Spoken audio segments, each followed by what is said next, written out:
오늘 본문 설교하기 앞서서 레위기를 저번 주에 짧게 했었습니다. 레위기는 그거였죠. 모든 재물들은 회막 앞에서 재물을 잡아야 했습니다. 그게 뭐냐면 결국 우리는 하나님 앞에서 살아가야 한다는 것을 우리에게 얘기해 주는 거예요. 그 하나님 앞에서 살아간다는 것들이 언제 우리가 드러나냐면 매 순간 선택의 순간에서 누구 앞에 살아가느냐가 우리는 드러나게 돼 있습니다. 그리고 어떻게 해요? 그 하나님으로 선택하는 자들이 결국 무엇을 가지게 되냐면 화목이라는 겁니다. 그것을 레위기 말씀드렸고요. 2주 전에는 창세기였죠. 순서가 바뀌었지만 그땐 9장이었습니다. 9장의 말씀이 뭐였냐면 하나님의 열심이었어요. 9장을 여러분들이 기억하시지만 하나님이 복을 주시겠다라고 시작을 해요. 근데 막상 내용들은 보면 복과는 전혀 상관이 없습니다. 복을 주신다고 했고 해놓고선 복과 거리가 먼 것들만 말씀하세요. 뭐였냐면 짐승들이 너희를 두려워할 거야. 육식을 하게 될 거야. 핏째 먹지 마. 생명에 관한 것들. 환경이 열악해질 거야 라를 이야기하고 나서 언약을 맺으신다라는 거예요. 그러니까 결국 뭐냐면 우리가 생각하는 복과는 너무 거리가 멀어요. 하나님이 말씀하신 생육하고 번성하는 복과는 너무나 터무니없이 상관이 없다는 것입니다.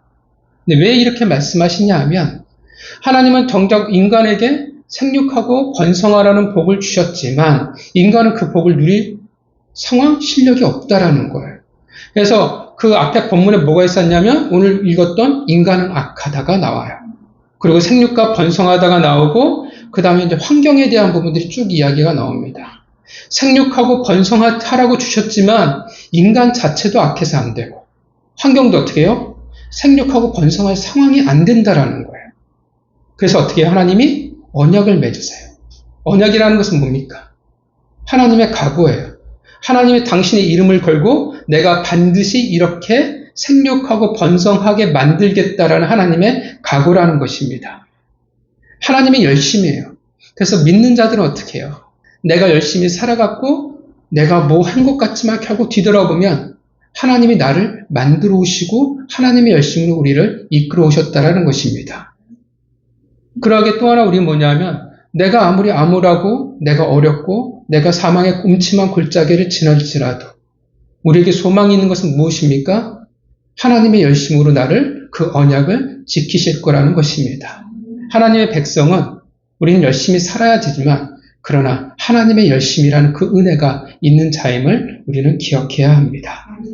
이게 저번 주 설교였죠. 그리고 오늘 순서가 약간 바뀌었지만 드디어 노아가 방주에서 나왔습니다. 여러분 그때 한번 그 시간 기억나십니까? 방주에서 얼마를 그들이 머물렀는지 기억하시나요? 얼마였습니까? 정확히 기억 안 나도 꽤 오래. 1년. 그렇죠. 1년의 시간을 그들이 방주에서 살았습니다. 되게 열악한 환경이죠. 되게 좁고 답답한 공간이었습니다.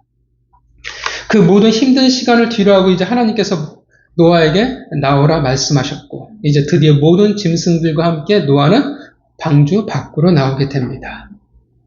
20절 노아는 여호와께 제단을 쌓고 정결한 짐승과 모든 정결한 새 중에서 제물을 택해서 하나님께 번제를 드립니다.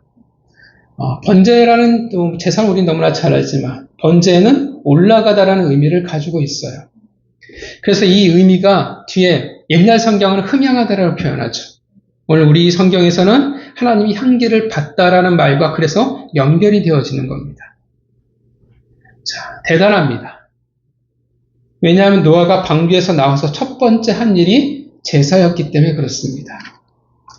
그토록 자유롭지 못한 공간에서 1년이라는 시간을 그렇게 갇혀 살았다면 방주 안에서 마음껏 뛰지도 못할 거 아니에요. 움직임이 극히 제한이 되는 공간에서 살았는데 이제 어떻게 해요? 자유잖아요.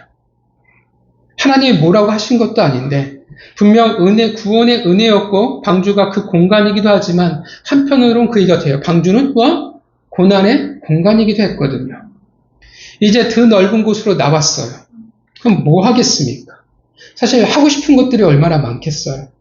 바라는 것들이 얼마나 많겠습니까? 마음껏 시원한 공기와 드넓은 곳에서 자유로이 돌아다니거나 쉬거나 그럴 수 있을 텐데 아니면 앞으로 살아갈 것들이 이제 걱정이 되니까 여기저기 돌아다니면서 어떻게 해요? 아, 상황이 이렇게 됐구나라는 것을 살펴볼 만할 텐데, 아니면 당장 어떻게 해요? 가족들이 쉴 만한 공간들을 만들어 보는 것도 괜찮을 텐데, 거처를 만들 수 있을 것 같은데,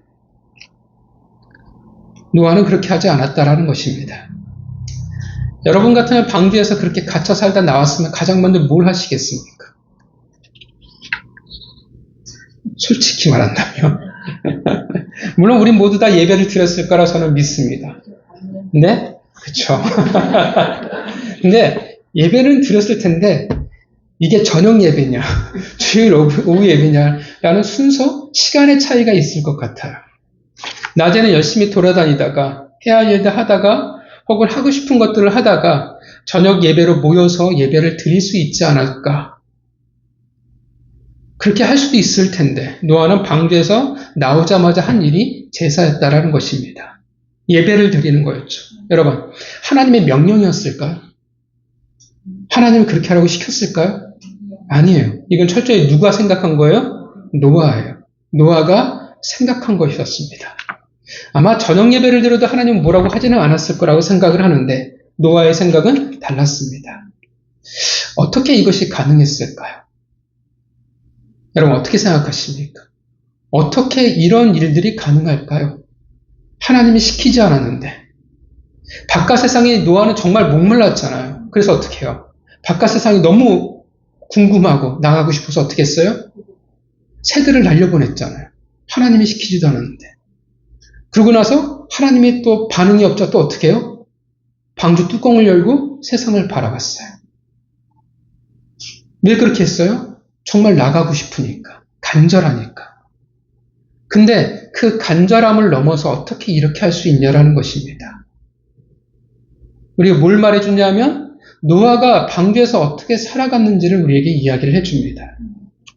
여러분, 노아를 일컬어서 성경이 계속 반복하는, 제일 많이 반복하는 두 말이 있어요. 뭘까요? 네? 그쵸. 의인, 세 개네. 의인. 또 뭐가 있을까요? 반복이 준행하였더라. 또 뭐가 있었냐면 동행하였더라가 반복이 되어집니다. 자, 이 모든 게 어떻게 가능했냐라는 거예요.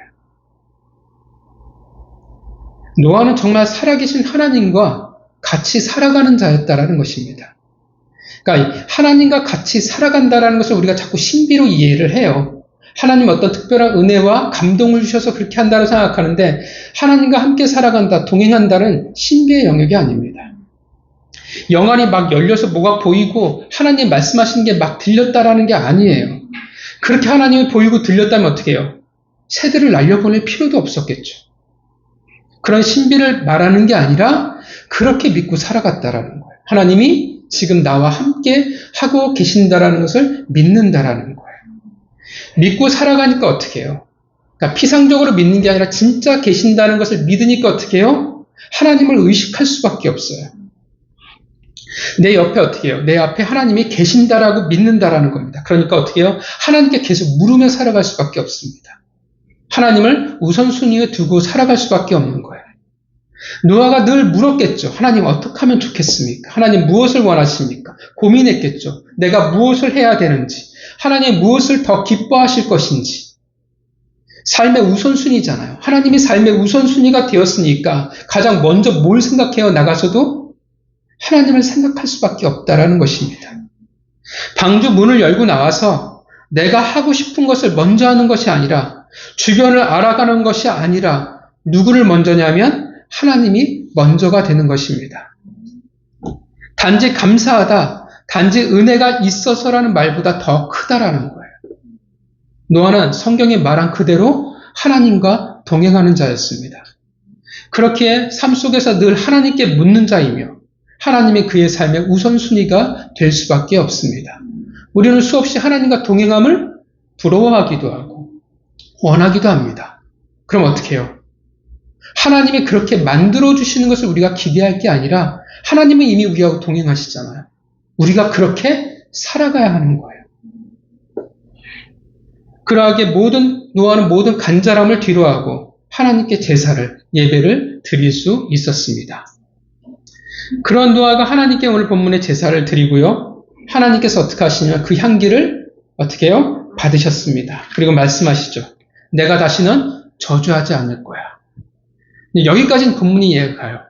뜬금없는 말씀을 하나님께서 하시죠. 21절에 하나님 뭐라고 말씀하세요? 같이 읽어볼까요? 21절 읽겠습니다. 시작. 여호와께서 그 향기를 받으시고 그 중심에 이르시되 내가 다시는 사람으로 말미암아 땅을 저주하지 아니하리니 이는 사람의 마음이 계획하는 바가 어려서부터 악하니라. 내가 전에 행한 것 같이 모든 생물을 다시는 하지 아니하리니. 이게 무슨 말일까요? 일단 얘기는 사람이 악하다라는 거죠. 그죠? 죄인이라는 뜻이에요.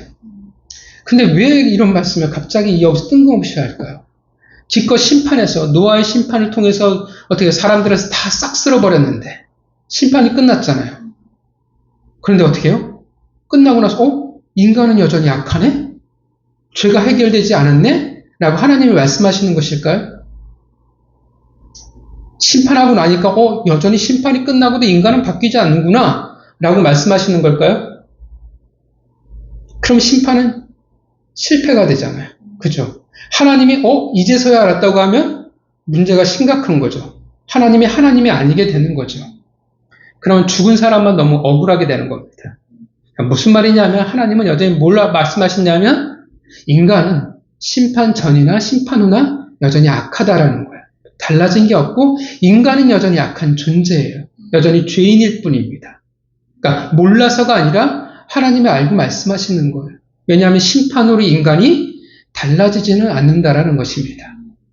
그래서 후에 나중에 예수 그리스도가 오셔야 될 이유를 말씀하고 있는 것이기도 합니다. 원래 인간은 변함이 없습니다. 악해요. 문명화된 세상이든 아니든 원래 악합니다. 우리가 보는 뉴스를 보더라도 인간이 얼마나 악한지를 우리는 보게 됩니다. 선하지 않아요. 홍수 전이나 홍수 후나 인간은 변하지 않는다라는 겁니다. 여전히 뭘 있어요? 아무리 동행하고 아무리 착하게 살아가지만 우리 안에 뭐가 있냐면 여전히 죄. 우리가 해결할 수 없는 죄의 문제를 우리는 안고 있는 존재라는 것입니다. 그런데 하나님이 말씀하세요. 땅을 저주하지 않겠다. 다시는 멸하지 않겠다 말씀하십니다. 왜일까요? 하나님은 뭐라고 말씀하셨어요? 인간은 똑같다라고 말씀하셨어요. 인간은 변하지 않았다라고 말씀하셨어요. 인간은 홍수전과 홍수나 똑같이 악하다고 말하면서 왜 이제는 심판하지 않겠다라고 말씀하실까? 사람은 변한 게 없잖아요. 근데 왜 하나님은 왜 다른 게 없다라고 왜 하나님은 이제 다르게 말씀하실까요? 이유가 뭘까요? 하나님 왜 다르게 말씀하실까? 왜 달라지셨을까요?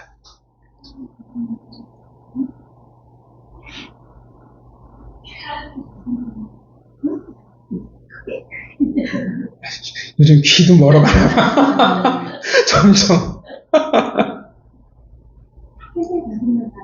셋의 자손만 남아서. 오늘 본문에서 우리가 찾아본다면 왜 하나님이 심판하시지 않겠다라는 겁니까? 인간은 똑같은데. 예, 맞아요.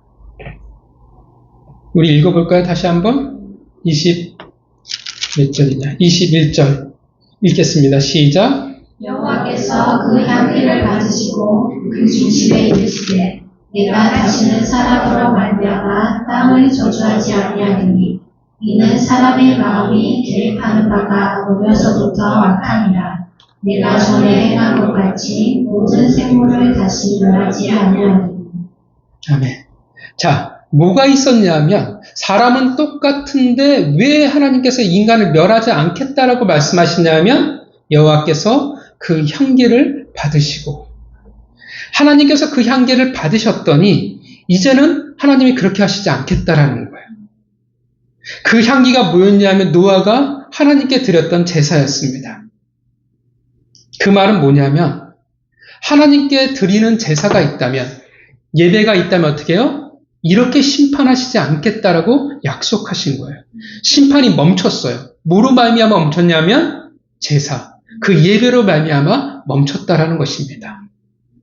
자, 이게 무슨 말일까요? 왜 제사가 예배가 하나님의 심판을 멈추게 하는 것일까요? 무슨 연관성이 있을까요? 이렇게 얘기할 수 있을까요? 성도가 교회에서 예배만 드리면 그럼 이제 심판은 없는 겁니까? 라고 말할 수 있을까요? 또 이런 질문이 할 수 있어요. 그럼 요한계시록은 뭡니까?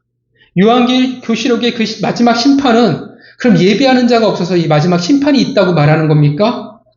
아니요, 그건 아니에요. 요한계시록의 심판은 그냥 유통기한이 끝이에요. 우리가 생각하는 너 나빠서 혼나는 이 개념이 아니라 어떻게 해요? 이 세상의 유통기한이 끝나는 것을 말하는 겁니다. 그래서 요한계시록의 심판은 우리가 심판이기도 하지만 새로 어떻게 해요? 재창조이기도 하고 혹은 우리가 원래 창조 이전의 상태, 완전한 회복으로 되어져 가는 것을 말합니다. 그래서 본문의 심판과 다른 거예요. 그러니까 종말의 문제가 아니라 죄로 말미암아 어떻게 해요? 노아의 홍수처럼 세상을 심판하시지 않겠다라는 것입니다. 누가 있으면? 예배하는 자들이 있다면. 그럼 교회에서 성도들이 계속 예배를 잘 드리면 심판이 없다는 뜻일까요? 어떻게 생각하십니까? 네. 아닙니다. 조건이 있어요. 본문에서의 예배는 우리가 생각하는 그냥 예배 드렸다의 개념과 어떻게 해요? 약간 다를 수가 있습니다. 그냥 와서 주일에 한번 예배를 드렸으면 내 역할이 끝났어의 개념이 아니라는 거예요. 내가 교회 와서 성도로서의 출근 도장을 찍으면 내 역할 다 했어가 아니라는 겁니다. 그런 예배를 하나님이 찾으시고 받길 원하는 예배가 아니라는 거예요. 분명 제사이고 예배인데 조건이 있죠. 그 조건이 뭐냐면 21절에 하나님께서 어떻게 해요? 그 향기를 받아야 된다. 하나님의 향기를 받을 만한 예배여야 어떻게 해요? 하나님이 이 땅을 심판하시지 않겠다라는 것입니다. 하나님의 받으실 만한 예배, 그 향기가 있는 예배가 있다면 하나님 더 이상 이 세상을 심판하시지 않을 거라고 약속하시는 거예요. 왜요? 왜 그렇게 하시는데요? 그리고 그 예배란, 하나님의 받으실 만한 예배란 과연 무엇을 이야기하는데요? 여러분, 하나님이 흠양하실 만한, 향기를 받으실 만한 예배는 과연 무엇을 말할까요? 대단하지 않습니까? 하나님의 심판을 멈추게 할 만한 힘이 있어요. 대단하죠. 그게 뭘까요? 물론 예배에 대해서 우리는 여러분들은 수없이 많은 이야기들을 우리는 들어봤을 것입니다. 여러분, 제사는 왜 드릴까요? 제사의 핵심이 뭡니까? 그쵸, 만나는 거. 어떻게 만나요? 제사에는 반드시 뭐가 있어야 돼요? 제물이 있죠. 제사의 핵심은 그래서 피예요. 대속이 있어야 돼요. 왜 피가 필요해요? 왜 피가 필요합니까? 그렇죠. 피로 말미암아 내 죄를 씻는 건데 뭐냐면 결국 우리는 우리 죄를 스스로 해결할 능력이 없는 거예요. 그래서 뭐가 필요하냐면 대속이라는 것들이 필요합니다. 제물이 필요하죠. 나중에는 예수 그리스도께서 보혈의 피로 말미암아 단 한 번에 모든 것들을 해결하셨지만, 그래서 예배를 드린다라는 것은 무엇을 전제로 하냐 하면 나는 죄인입니다라고, 그 죄인입니다라고 시작이 되는 겁니다. 여러분 죄인인 것을 아십니까? 내가 죄인인 것을 깨닫고 인정하고 살아가는 거예요. 그러니까 죄책감을 가지고 살아가라가 아니라 내가 어떤 존재인지를 우리는 알아야 합니다. 그래서 성경이 나오잖아요. 성경은 너희가 알아, 기억하라는 말들이 되게 많이 나와요. 그러니까 네가 어떤 존재인지를 너희가 기억해야 한다라는 거예요. 우리가 어떤 존재입니까? 죄인이에요. 그래서 우리는 뭐가 필요한 존재냐면 항상 하나님의 은혜가 필요한 존재입니다. 왜냐하면 우리는 우리의 힘으로 하루라도 살아갈 수 없는 존재이기 때문에 그렇습니다. 그 놀라운 은혜, 예수 그리스도의 보혈의 피가 필요합니다. 우리는 죄인이에요. 죄인이기 때문에 은혜를 떠날 수가 없는 자들입니다. 여러분, 그런 자들이 예배를 어떻게 드리겠습니까? 그런 자들이 어떻게 예배를 드리겠어요? 우리가 매주 고백하잖아요. 그렇죠. 영과 진리로. 그 다음에 하나님께서 어떻게 해요? 하나님께서 찾으시겠다고 말씀하시잖아요. 신령과 진정으로 드리는 예배를 하나님이 찾으시겠다라고 말해요. 그렇게 우리가 매주 고백하며 살아갑니다. 찾으신다라는 말은 어떤 의미가 담겨져 있냐면 그런 예배가 많지 않다라는 것을 전제로 합니다. 왜일까요? 요한복음의 말씀, 그 하나님이 찾으시는 예배란 무엇입니까? 신령과 진정으로 드리는 제사가 뭐예요? 그냥 신비가 아니에요. 우리는 자꾸 신령과 제사로 드리는 예배라고 하면 자꾸 뭘 떠올리냐면 성령이 막 감동해서 뜨겁게 막 찬양하고 뜨겁게 예배드리는 걸 생각을 해요. 여기서 요한복음에서 우리가 늘 고백하는 신령과 진정으로 드리는 제사는 그런 감동적인 예배를 말하는 게 아닙니다. 그 뜻이 아니에요. 뭘 말하냐면 그런 성령 체험을 하면 좋겠지만 그런 감동과 감격이 있는 예배가 되면 좋겠지만 우리는 사실 늘 감격하고 감동하며 살아가진 않잖아요. 신비를 말하는 게 아니라 삶을 말하는 겁니다. 어떤 삶을 말하냐 하면 언제 한번 제가 설교한 적이 있죠. 요한복음 말씀. 이거는 어떤 삶을 말하냐면 내가 하나님 편에서 살아간 삶을 이야기하는 겁니다. 은혜가 필요한 죄인이라는 것을 네가 진짜 인정한다면, 네가 안다면 이 세상을 살아갈 때 그 7일을 하나님이 우리에게 주셨는데 그 7일 동안 누구 편에 살아갔냐라는 거예요.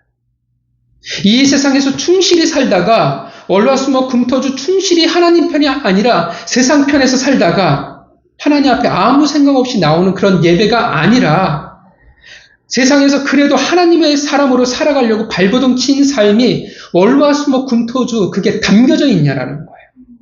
그 흔적이 있냐라는 거예요. 너에게 그 시간이 있었냐라고 묻는 것입니다. 네가 죄인인 것을 알고 은혜로 살아갈 수밖에 없다는 것을 네가 인정한다면 어떻게 해요? 다를 수밖에 없다라는 겁니다.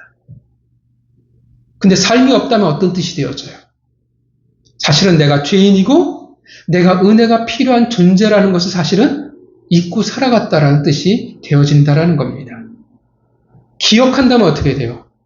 그 사람은 반드시 하나님 편에서 살아간 시간이 흔적이 있을 수밖에 없는 거예요. 월화수목금토주 다 잘했어요. 우수상을 받는 게 아니라 수없이 안 되겠죠. 우리는 말씀 듣고 나가면 깨끗해지잖아요. 새롭게 되잖아요. 늘 새로운 피조물이 되어져요. 그러할지라도 어떻게 해요? 안 되더라도 또 그렇게 살아가려고 발버둥 치는 삶들이 너희에게 있냐라는 거예요. 그 삶이 향기가 된다라는 것입니다. 우리가 나와서 오늘날 거룩하게 예배를 드리고 감동 있게 찬양하고 눈물을 흘리면서 또 헌금을 가지고 하는 것을 통해서 그리스도의 향기라고 말하는 것이 향기로운 제물이라고 말하는 것이 아니라 그 삶이 우리에게 주어졌던 7일 동안 우리에게 주어졌던 그 삶 속에서 그 흔적들, 그 삶이 우리의 향기가 되어진다라는 것입니다. 그런 삶을 가지고 나오는 예배가 어떻게 되어져요? 신령과 진정으로 드리는 예배가 되어집니다. 삶이 담겨진 예배, 그리고 하나님이 그 예배를 찾으시겠다라고 말씀하시는 겁니다. 오늘 본문의 노아가 그 삶을 너무나 잘 보여주잖아요. 그가 하나님께 방주라는 사명을 받은 이유를 성경은 계속 말하잖아요. 준행하였더라. 순종하는 삶을 살아간 거예요. 여러분, 노아가 준행하였다라고 되게 간단히 말하지만 사실 그 준행하였다란 그 사이사이마다 얼마나 많은 힘든 시간들과 갈등들과 넘어짐과 불순종이 반복되지 않았겠습니까? 그래도 순종하는 삶을 살려고 애써왔던 거예요. 향기라고 이야기할 때 우리는 성경에서 가장 무엇을 먼저 떠올리게 되냐면 그리스도의 향기예요. 그게 뭡니까? 예수 그리스도의 이 땅의 모습이잖아요. 어떻게 살아가셨어요? 성경이 뭐라고 말해요? 죽기까지 순종하였다라고 말씀하십니다. 그 삶을 살아간 거예요. 하나님 편에서의 삶을 우리가 닮아가야 하는 모습인 것입니다. 노아가 하나님 말씀에 순종했습니다. 삶이 있어요. 오늘 본문에 노아가 제사를 드리는 모습도 똑같지 않습니까? 왜 방주에서 나와 첫 번째 일이 죄 제사입니까? 삶인 거예요. 하나님을 의식하면서 노아가 살아갔다라는 것입니다.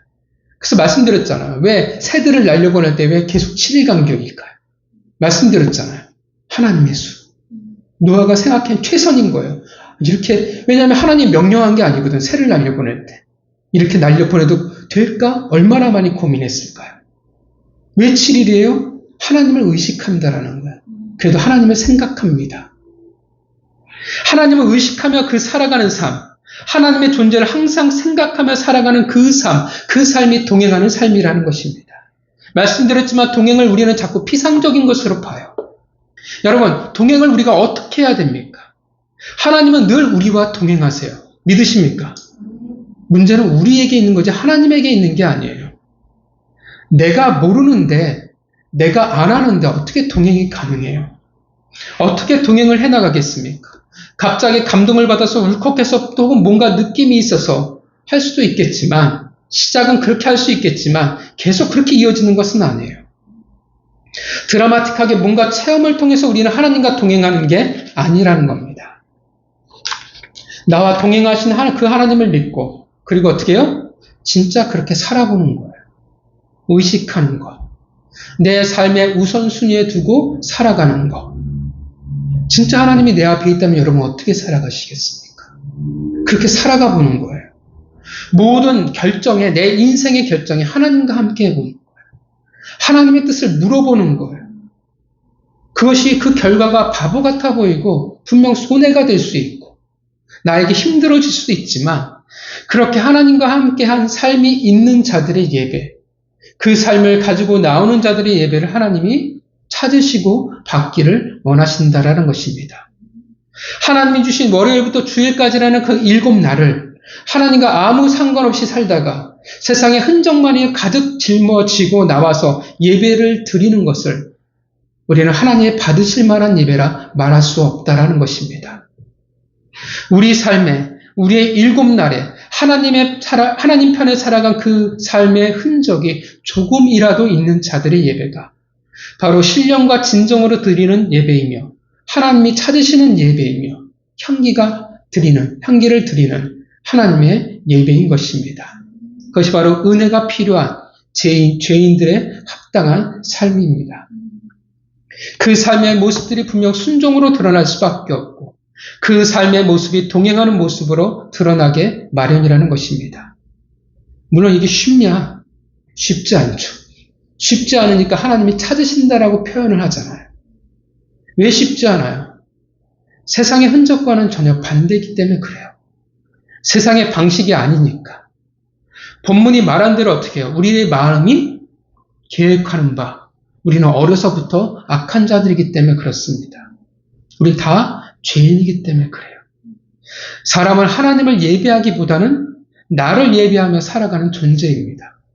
하나님을 위해 삶을 보내기보다는 나를 위해서 삶을 보내는 자들이라는 거예요. 그래서 하나님을 위한 삶이 힘들어요. 하나님을 위한 그 삶이 싫다라는 겁니다. 아무리 감동을 주셔도, 내 인생의 수많은 고비들과 어려움들을 해결해 주셔도 막상 그 삶에 서 있으면 우리는 쉽게 그 마음을 어떻게 해요? 돌려버리는 자들입니다. 가치가 있게 보이지 않아요. 그것이 싫어요. 근데 여러분, 그래도 우리가 그렇게 하나님께 드리는 것들이 가치 있는 일이 아니겠습니까? 비록 우리는 잘하지는 못하지만, 순종하지만 곧 잊고 불순종하고 넘어지기도 하지만, 하나님과 동행한다고 하면서 삶의 결정의 순간보다 하나님보다 익숙한 내 지식과 경험을 먼저 떠올리지만, 잘하진 못하지만, 그래도 동행하려고 애쓰고 순종하려고 애쓰는 그 삶이 가치가 있는 것입니다. 그 삶이 귀한 겁니다. 믿으십니까? 왜냐하면 그들의 예배가 있는 이상 하나님은 이 땅을 심판하시지 않을 것이기 때문에 그렇습니다. 대단한 거예요. 왜냐하면 능력이 있어서가 아니에요. 힘이 있어서가 아니에요. 성공해서가 아니라, 돈이 많아서가 아니라, 예배하는 자들이 있어서 어떻게 해요? 하나님이 참으시는 겁니다. 그렇게 예배한다는 것은 결국 최소한의 교제가 하나님과 있다라는 의미가 되어지기 때문에 그렇습니다. 하나님과 동행하는 자들이 아직 이 땅에 있는 거예요. 그들을 통해 더 이상 하나님은 이 세상을 멸하지 않으실 겁니다. 그래서 그 삶이 가치가 있는 겁니다. 세상은 알아주지 않을지 모르지만 하나님이 어떻게 해요? 보고 계십니다. 그 예배가 가치가 있는 거예요. 그렇게 손해를 볼 수도, 번거로울 수도 있고, 좀 힘들 수 있어도 일곱 날을 하나님 편에 살아갈 수 있는 것이 아니겠습니까? 죄인이지만 그렇게 은혜를 향해서, 그 하나님을 향해서 우리가 갈 수 있는 게 아니겠습니까? 우리의 예배가 그런 예배가 되기를 바랍니다. 하나님이 찾으시는 예배, 하나님이 그 향기를 받으실 만한 예배가 우리에게 있기를 원합니다. 그렇게 여러분 모두가 그러한 예배자가 되시기를 바랍니다. 우리는 분명 작은 교회입니다. 어떻게 이 땅에 뭔가 영향력을 끼치기에는 우리는 터무니없어 보입니다. 그러나 하나님이 이 땅을 멸하시고자 할 때 바라보실 수 있는 예배가 있는 곳이기를 바랍니다. 그러기 위해서 여러분의 삶이 필요합니다. 우리는 하나님의 은혜가 필요한 죄인들입니다. 그에 합당한 하나님 편에 살아간 자의 삶을 가지고 예배에 나오는 자가 되시기를 바랍니다. 성도 여러분, 오늘 여러분들은 어떠한 삶을 가지고 오늘 이 예배의 자리에 나오셨습니까? 하나님께서 여러분의 오늘 이 예배를, 그 향기를 기뻐 받으시겠습니까? 오늘 나의 예배가, 그리고 앞으로 있을 모든 예배가 하나님이 기뻐 받으시는 그 향기가 가득한 예배가 되기를 바랍니다. 그 삶의 흔적이 있는 예배자가 되시기를 주님의 이름으로 축원합니다. 기도하겠습니다.